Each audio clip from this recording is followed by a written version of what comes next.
La franc-maçonnerie est une secte diabolique. On va voir pourquoi, on va voir ensemble quelle est sa nature, ce qui la constitue, ses origines, son historique, son idéologie, son action durant l'histoire et aussi le but final des sociétés secrètes. Est-ce que la franc-maçonnerie, c'est une société secrète, plus précisément une superposition de sociétés secrètes où les grades supérieurs sont séparés des grades inférieurs, ceux de la franc-maçonnerie bleue, des 3 premiers grades, apprenti, compagnon et maître, qui sont maintenus dans l'ignorance et qui sont une sorte de cellule de recrutement pour les hauts degrés. La franc-maçonnerie a tout d'une secte parce qu'elle est dans la fausse illumination, elle est dans la fausse vérité, la fausse idéologie, la fausse doctrine, la culture du secret, où un petit nombre d'initiés profitent des autres et où on fait l'intérêt exclusif de ces initiés au détriment du monde extérieur, ce qui engendre fatalement des injustices que l'on peut constater d'ailleurs dans le monde profane. Et puis elle est aussi dans la persécution de ses anciens membres, de ceux qui, de manière courageuse, en sortent. La franc-maçonnerie est une association de kabbalistes, car, comme l'a très bien démontré Monseigneur Léon Meurin dans son livre « La franc-maçonnerie, synagogue de Satan » en 1893, tout ou presque est tiré de la Kabbale, notamment dans les rituels et les symboles. Et je pense notamment aux 3 points, ainsi que le grand architecte de l'univers, que l'on retrouve dans la Kabbale et dans la franc-maçonnerie, qui sont donc des emprunts de la Kabbale. La franc-maçonnerie est la contre-église, car cette société secrète, dès sa création, fut en opposition à l'église catholique. Elle a été créée dans ce sens. Elle a été créée pour cela, pour s'opposer à l'église catholique, qui est le corps mystique du Christ.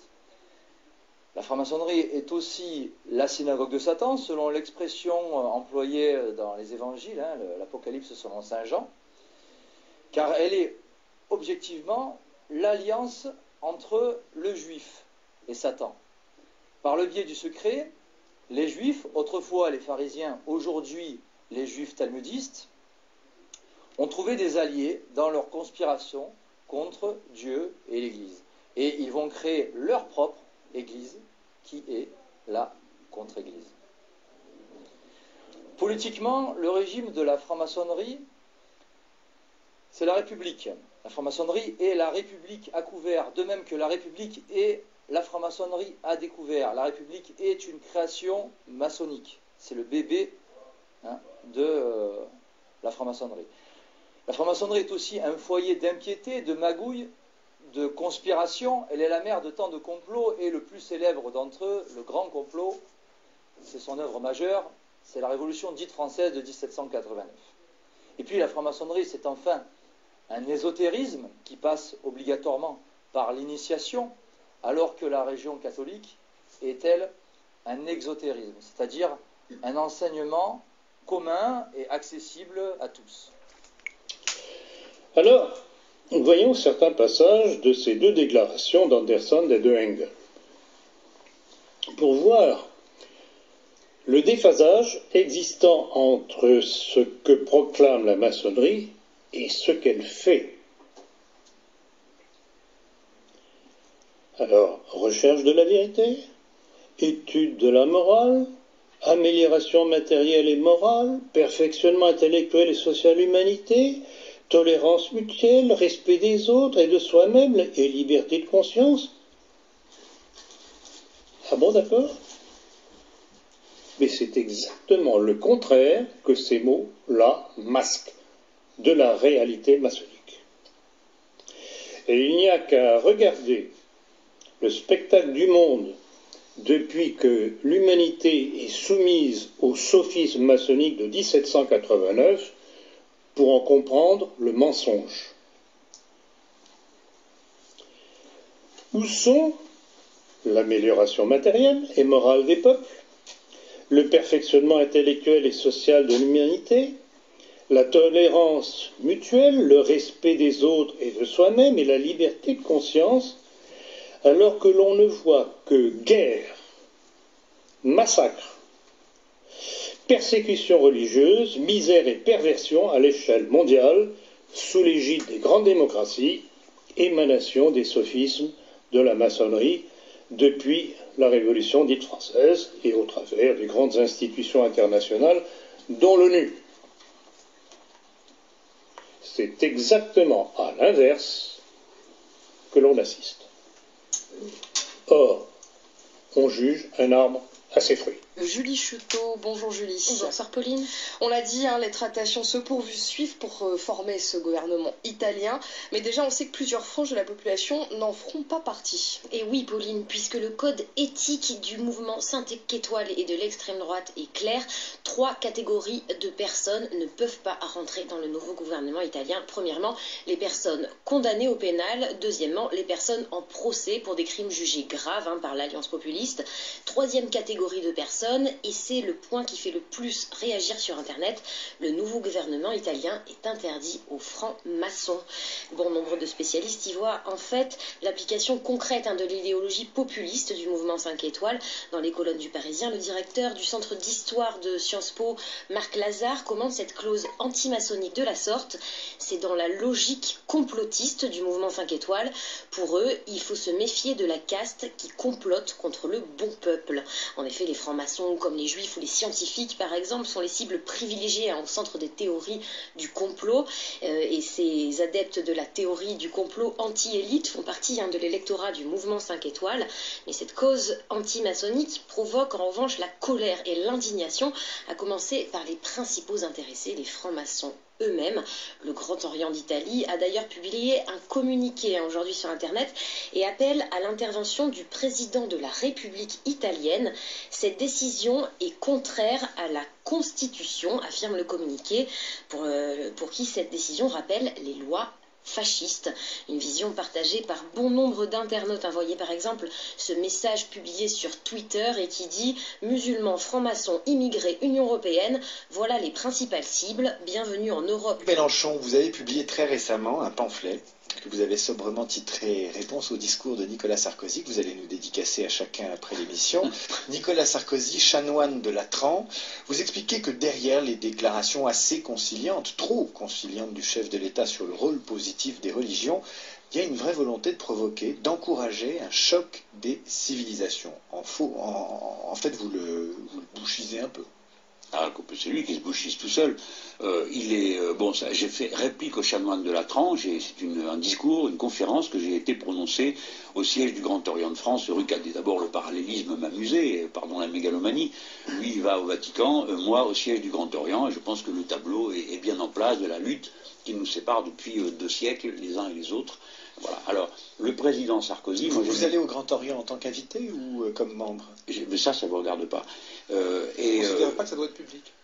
L'appartenance à la franc-maçonnerie ne doit pas être d'un niveau politique, ne doit pas être public. Attendez, c'est que ce soit l'appartenance à la maçonnerie ou à la religion, je pense qu'un élu ne doit pas montrer quelque chose à ce sujet. Moi, je suis élu de tous mes concitoyens. Mais si on vous demande. Pardon? Mais si on vous demande. Tout à l'heure, on a dit qu'il ne fallait pas pipoliser. Moi, j'aime pas faire des réponses de cette nature parce que, vous savez, une fois, j'ai été trotskiste 3 ans et je me suis payé 30 ans de notule ex-trotskiste. Donc, si un jour je dis je suis franc-maçon, on va marquer franc-maçon ex-trotskiste. Et si je dis non, je ne le suis pas, on va pas marquer n'est pas franc-maçon, mais on me retrouvera au carrefour suivant. Oui, c'est arrivé à Michel Field, sans dommage pour sa carrière, notule ex-trotskiste. De quoi? D'avoir dans sa notule Oui, ex-trotskiste. mais c'est terrifiant parce que lui est journaliste, moi je suis homme politique, je ne suis pas trotskiste. Je suis idéologiquement un républicain socialiste, donc ça m'ennuie de toujours être envoyé à ce... Mais je ne veux pas me renier, je ne renie pas ma jeunesse. Cela dit, quand on écoute votre discours, vos mots, la façon dont Jean-Luc Mélenchon s'exprime, ses références, il y a un tropisme maçonnique presque, non? Oui, clairement, je suis très lié au courant des Lumières, ça c'est clair. Pour moi, tout le reste est une intendance. La politique est une intendance de cette adhésion intellectuelle au siècle des Lumières et à l'idéal de l'émancipation de la personne humaine, émancipation radicale, culturelle, etc. Alors là, Xavier Bertrand a révélé récemment qu'il appartenait à la maçonnerie. Un peu contraint et forcé par l'Express. Oui, mais enfin il l'a fait. Et donc, est-ce que vous partagez la façon dont il l'a fait, ou en tout cas vous inciteriez les élus à le faire? Comment vous réagissez? C'est pas mes affaires, je ne m'y intéresse pas, ça m'intéresse pas. Bonjour à tous. Bon, dans cette petite compile, vous avez compris que je vais dire quelques mots sur la franc-maçonnerie. La franc-maçonnerie tire ses origines des corporations de maçons constructeurs de cathédrales du Moyen-Âge. Elle s'inspire entre autres de certaines traditions et symboles qui remonteraient jusqu'au temple de Jérusalem. La franc-maçonnerie s'implantera en France dès l'année 1725, sous l'impulsion d'aristocrates anglais. Et en 1735 apparaîtra la première obédience française, la Grande Loge de France, qui se dotera d'un grand maître, le duc d'Antin, en 1738. Mais bon, certains de ses membres chercheront à démocratiser la confrérie en instaurant une élection des représentants. Il se formera alors une scission qui donnera naissance à une loge rivale, le Grand Orient de France. Et en 1877, le Grand Orient de France, qui se débarrassera progressivement de l'empreinte religieuse caractérisant surtout la Grande Loge de France, qui était sa rivale, finira par introduire à la place l'idée de la liberté de conscience. En représailles, la Grande Loge d'Angleterre va l'exclure de l'ordre maçonnique pour avoir transgressé ce principe. Alors que la Loge du Grand Orient de France se radicalise en poursuivant une politique anticléricale, la Grande Loge de France, elle, continue de se focaliser sur l'idée d'un grand architecte de l'univers, émanation divine. Malgré l'observance du secret, le franc-maçon doit subordonner ses obligations fraternelles à ses devoirs envers Dieu, et cela concerne surtout les maçonneries se référant au grand architecte de l'univers. La franc-maçonnerie utilise un langage codé, ésotérique. Les réponses qu'elle apporte sont d'autant mieux acceptées qu'elles sont données sous le sceau du secret. Les adeptes qui intègrent certaines de ces loges franc-maçonnes y évolueraient selon un rituel qui les fera monter en degrés. La hiérarchie dominante qui dirige tout en transmettant ses instructions à la base évoluerait dans le 33e degré de la pyramide. Eux, c'est vraiment la gouvernance de la franc-maçonnerie. Par exemple, un adepte qui se trouve tout en bas de l'échelle franc-maçonne n'aura aucune idée de ce qui se passe réellement au 33e degré de cette même échelle, cette même loge aussi. Et lorsque vous ne comprenez pas quelque chose, vos initiateurs francs-maçons vous diront « tu comprendras mieux au grade suivant ». C'est-à-dire, vous avez bien compris que les francs-maçons qui sont vraiment dans les premiers grades n'ont pas de réel pouvoir. Eux, c'est comme un service de recrutement qui agira au service des francs-maçons qui sont au 33e degré. Les loges franc-maçonnes d'obédience laïque se caractérisent par un esprit anti-religieux qui est manifeste lors de certains rituels. En effet, par exemple, l'intégrant doit poignarder une cire papale. Mais s'il refuse, on va lui expliquer que ce n'est pas un geste contre l'Église, mais contre Grégoire V, le pape qui avait persécuté les Templiers, et que cela n'a rien à voir avec un anticléricalisme quelconque. Malgré cet anticléricalisme prononcé, certaines personnes vous diront qu'il existe pourtant des loges chrétiennes. Mais ces loges se disent chrétiennes pour attirer les chrétiens, mais elles visent en réalité l'apostasie des fidèles, de toute religion, en particulier de la religion catholique. Quand un chrétien devient franc-maçon, il abjure son baptême sans le savoir dès la cérémonie d'initiation. L'objectif de la franc-maçonnerie, à toute obédience confondue, est de détruire la chrétienté pour y substituer la religion maçonnique et ses dogmes. Depuis le XIXe siècle, la franc-maçonnerie serait à l'origine d'une apostasie généralisée, qui s'est concrétisée sur notre planète par l'adoption de toutes ces lois sociétales sur le divorce, l'avortement, l'euthanasie, le mariage gay, etc., etc., parce qu'il y a encore d'autres lois. Toutes ces lois ont été préparées, écrites et portées à l'Assemblée nationale par la franc-maçonnerie, dont l'objectif est d'établir un ordre contraire à l'ordre divin.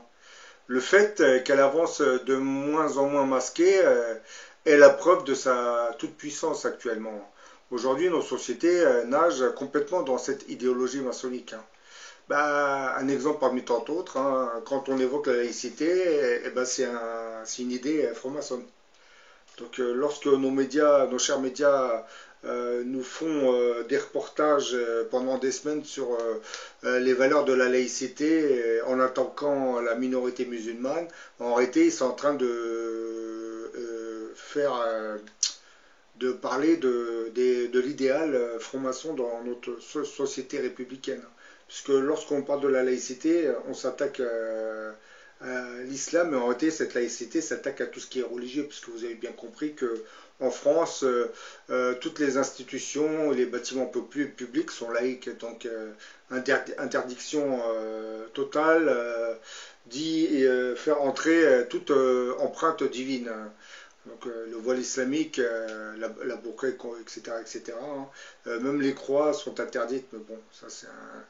Par contre, pour la kippa, je ne pense pas que les laïcs vont oser demander aux juifs de retirer leur kippa lorsqu'ils vont rentrer dans un bâtiment public. Ça, j'en doute fort. Nous sommes certainement entrés dans une phase apocalyptique au sens biblique du terme. Et aujourd'hui, comme je l'ai dit dans beaucoup de mes vidéos, on assiste à un affrontement entre deux modèles de société. Celui des religieux, hein, qui est le chemin vers Dieu, et celui de la franc-maçonnerie qui, en flattant à outrance l'orgueil humain, conduit l'homme vers Lucifer. Conduit l'homme vers Lucifer, c'est déjà fait, hein, mais bon, ça c'est un autre problème. Hein. Il faut comprendre que l'apostasie dont parlait la Bible en réalité est l'œuvre de la franc-maçonnerie, hein, qui est née pendant, c'est-à-dire pendant la Révolution française. Non, elle s'est affirmée pendant cette révolution, puisqu'elle en aura été l'initiatrice. C'est par la franc-maçonnerie et les philosophes que on a conduit le peuple à se révolter, hein. Et surtout avec la bourgeoisie, la complicité de la bourgeoisie de l'époque, hein, qui voulait vraiment s'émanciper de la monarchie, hein, parce qu'elle ne leur permettait plus de commercer librement. On a voulu se débarrasser du roi pour cette raison, hein. C'était le début du capitalisme en gros, hein. C'était l'ouverture de la libre... C'était la libre ouverture des marchés dits commerciaux. Et aujourd'hui, la franc-maçonnerie a continué son travail de déchristianisation. Bon, c'est en France, en Europe, et plus particulièrement en France, c'est très bien entamé, hein, la déchristianisation. Hein. Parce qu'aujourd'hui, quand vous allumez vos téléviseurs, on ne peut pas dire que c'est tout ce qui passe à la télévision est une référence à la divinité. Hein. C'est le diable qui nous dit coucou, je suis là. Hein. Bande d'idiots. En gros, c'est un peu ça le langage que nous avons, que le diable nous envoie à travers ces francs-maçons. Bon, je tiens tout de même à préciser qu'il faut aussi dire qu'au XVIIIe siècle, nous avions quand même deux loges franc-maçonnes bien distinctes. Hein. Vous aviez une loge franc-maçonne qui avait été l'héritage des constructeurs de cathédrales. Celle-ci avait gardé une empreinte religieuse. Par contre, il existe sa rivale qui est le Grand Orient de France, qui elle compose la libre pensée, c'est-à-dire ce sont un peu les adeptes de la laïcité et de l'anticléricalisme. C'est cette loge du Grand Orient de France qui s'est affirmée pendant la Révolution française. C'est ces francs-maçons du Grand Orient de France qui ont commencé à nous imposer leur type de société. Et c'est pareil pour la Déclaration universelle des droits de l'homme, ce sont des philosophes qui avaient intégré l'idéal franc-maçon, hein, qui ont écrit ces droits de l'homme, puisque quand vous regardez les droits de l'homme, tout en haut de cette déclaration, vous avez la fameuse pyramide franc-maçonne. Hein. Bon là vous voyez, hein, j'ai illustré cette vidéo avec les sigles de la franc-maçonnerie, hein, l'équerre et le compas, et vous avez la lettre G au milieu. Hein. Bon, la lettre G qui se réfère au grand architecte de l'univers. Hein. Puis G, comme vous le savez, c'est la 7e lettre de l'alphabet française. Hein. Et bon, concernant l'empreinte numérique de ce chiffre, j'en ai fait d'autres vidéos. Hein. Parce que 7, c'est l'empreinte numérique de Dieu sur notre planète. Hein. Par exemple, comme vous le savez, notre Lune a 4 périodes de 7 jours, hein, 28 jours. La lumière blanche qui nous vient du soleil se décompose en 7 couleurs qui sont les 7 couleurs de l'arc-en-ciel. Hein. Je ne vais pas vous reciter tout ce qui a trait au G7. Hein. La ville de Rome a été construite sur cette colline. Hein. La ville de la Mecque est entourée par cette colline aussi. Et bon, vous avez aussi dans l'Apocalypse de Saint Jean, la fin de notre monde se fera par cette symbolique numérique du chiffre 7. Hein. Parce qu'on nous parle de bête à 7 têtes. Hein. On nous parle des 7 anges de l'Apocalypse, hein, voilà, les 7 églises. Bon voilà, j'en ai fini, hein. J'ai fait cette petite vidéo pour vous dire qu'il faut toujours se méfier de la franc-maçonnerie, hein, surtout la franc-maçonnerie du Grand Orient de France, hein, qui est d'obédience laïque. Hein. Parce que les loges franc-maçonnes qui avaient gardé une certaine spiritualité, personnellement, je ne sais pas s'il en reste vraiment. Elles sont dominées par les loges franc-maçonnes laïques, hein, celles qui sont entrées dans le système économique capitaliste. Hein. Parce que oui, nos francs-maçons ont intégré cet idéal économique. Hein. Et vous remarquerez que parmi ceux qui intègrent la franc-maçonnerie, comme ça a été dit tout à l'heure dans les extraits, vous n'avez pas beaucoup d'ouvriers ou d'artisans. C'est surtout, on essaye de recruter parmi les hautes sphères dirigeantes du pays. Hein.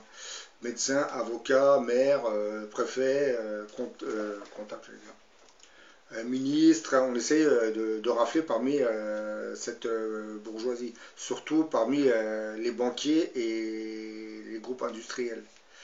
Les petits, lorsqu'on fait venir, on intègre des petits dans la franc-maçonnerie, vous savez, ceux qui sont dans les premiers niveaux, eux, on va s'en servir comme un peu les témoins de Jéhovah pour aller recruter. C'est un peu le service de recrutement. Par contre, on ne va pas leur transmettre d'informations qui sont connues, des formations qui sont au 3e degré. Ceux du bas de l'échelle, hein, les formations du bas de l'échelle, eux ne savent pas grand-chose sur ce qui se passe au-dessus d'eux. C'est un peu comme le peuple, hein. Vous savez, le peuple, vous avez un gouvernement, vous avez ses ministres, hein, autour d'eux, vous avez tous ces groupes d'influence, hein, et vous, en bas, vous ne savez pas ce qui se passe au-dessus. C'est exactement ça, dans la franc-maçonnerie. Ceux qui sont initiés au premier grade ne savent pas ce qui se passe au-dessus. Et pourtant, ceux qui sont au 33e degré, c'est eux qui contrôlent, qui dirigent, hein, et qui envoient les directives, surtout les lois qu'on doit transmettre aux assemblées ou à Bruxelles. Hein. Parce que vous avez compris que les francs-maçons aussi envoient des agents pour déposer des amendements ou des lois qui vont aller dans le sens qu'ils souhaitent eux. Parce qu'il faut comprendre que la franc-maçonnerie actuellement a déjà touché plusieurs secteurs d'activité. Hein. Les banques, le show business, la politique. Donc on ne peut pas dire que les francs-maçons sont présents que dans un secteur, ils sont partout dans la société. Donc vous imaginez un peu la sphère d'influence de la franc-maçonnerie, hein, dans le pays. Hein. Elle est incroyable. Hein. On le voit tout de suite, hein, lorsqu'il s'agit de parler de laïcité, vous avez une mobilisation incroyable. Et là, quand vous voyez la mobilisation à travers les médias, là, vous voyez tout de suite qui contrôle quoi. Les médias qui sont le plus pour cette laïcité, il ne faut pas se fier aux apparences. Ce genre de médias, en général, sont dirigés ou par des gens richissimes ou par des gens qui ont adhéré à l'idéal franc-maçon. C'est pas par hasard s'ils surmédiatisent certaines affaires, surtout sur le voile islamique. Hein. Vous n'avez qu'à regarder quels sont les médias qui ont surmédiatisé. Bon, je ne vais pas parler du magazine Valeurs Actuelles, c'est un magazine d'extrême droite, donc là c'est logique. Hein. Et c'est pareil pour Causeur, le magazine de Elisabeth Lévy, je crois. Oui, quand on voit qui dirige ce magazine, il ne faut pas être surpris qu'elle fasse que tout ce qui a trait à l'islam fait souvent la une de ces magazines. Hein. Parce que d'un côté, vous avez certains de ces magazines adhèrent aux idées de l'extrême droite, et de l'autre, c'est parce que l'origine juive de la personne la pousse à se déchaîner contre l'islam en France. Bon, je vous dis à la prochaine pour une autre vidéo.